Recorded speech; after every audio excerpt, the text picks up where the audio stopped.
So, when did you first know that you hated MMORPGs?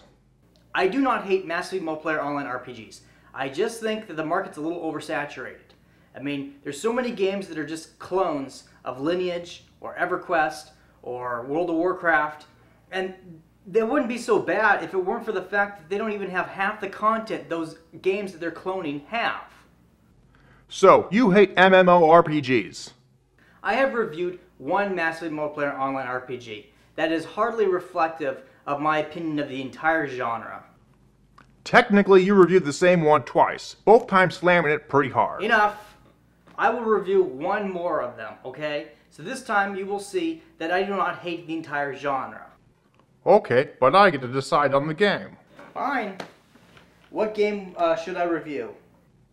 You will be playing, drumroll, Sherwood Dungeon! I've never heard of that game, ever. What's the game about?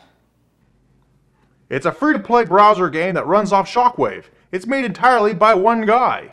What?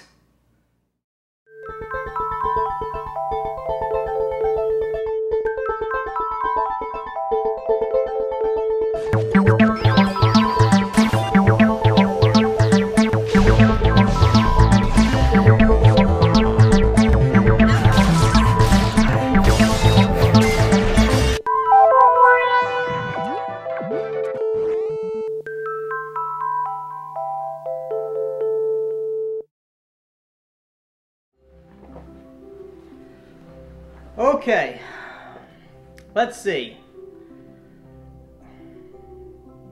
At the startup screen, there's various body types I can choose for my character. I think I'll be a skeleton and I'll name myself Morglaith. Morglaith the Death Knight. You know, I secretly suspect you might be a villain and not a hero. Hey, I played paladin type characters for years. I want to do something a little bit different today. Today, I think I will be a skeleton who stabs people in the face with his sword. You're a bad guy. I can't believe what I'm hearing from you. Anyway, the first thing I notice is that I get attacked by red midgets. I mean little person, okay? I don't... that sounds bad too. Okay, if anyone is offended by me calling this red dwarf thing a midget, know that Warwick Davis is one of my favorite actors, and Willow happens to be one of my favorite fantasy films. So I'm clearly not a midget hater. You're gonna get flamed. Moving on. As the Student Sword said before, Sherwood Dungeon is played entirely through a browser using Shockwave. It doesn't require downloading a client or anything, and the game is free to play and is supported by ads which play at the bottom of the browser. From what I've gathered from the game's fact sheet, it was programmed entirely by one man, Gene Intrati, and he and his wife managed the game themselves. Now let's really think about all the things that go into making a game like this. Designing new content, programming or scripting that content, making the artwork and model animations, doing all the testing and handling all the little bugs and tech support stuff from players, and all the accounting details and miscellaneous business things too. That's a lot of work for two people. But you know, playing this game for a couple hours, I'm not so sure this is a massively multiplayer online RPG. It seems a lot more like a graphical MUD to me.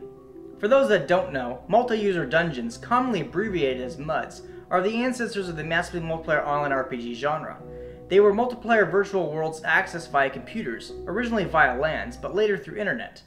The first MUDs were entirely text-based, not unlike a text-based computer game, but graphical MUDs did exist as well.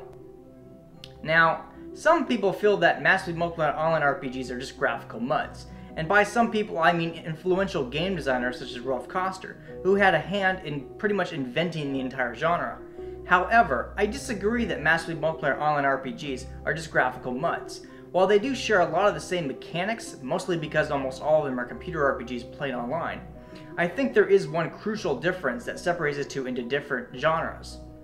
I think what makes massively multiplayer online RPGs different from MUDs is that massively multiplayer online RPGs have game mechanics designed for mass commercial appeal. For example, gameplay is centralized entirely around individual character growth, to the point that players being allowed to solo their way through the bulk of the leveling grind is considered a crucial design element for these games to have.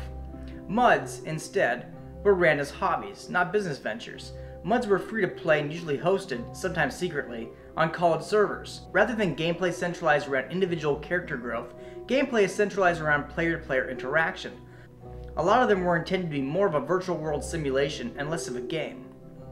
However, I also don't think it's mistaken to say MUDs are a subgenre of the computer role-playing game genre, because they were originally created as a way to play Dungeons & Dragons with other people via the computer. For example, in fact, like early computer RPGs like Wizardry, if the game had combat rules, they were taken almost entirely from advanced Dungeons & Dragons, although usually set in the programmer's homebrew campaign setting with the addition of custom rule sets.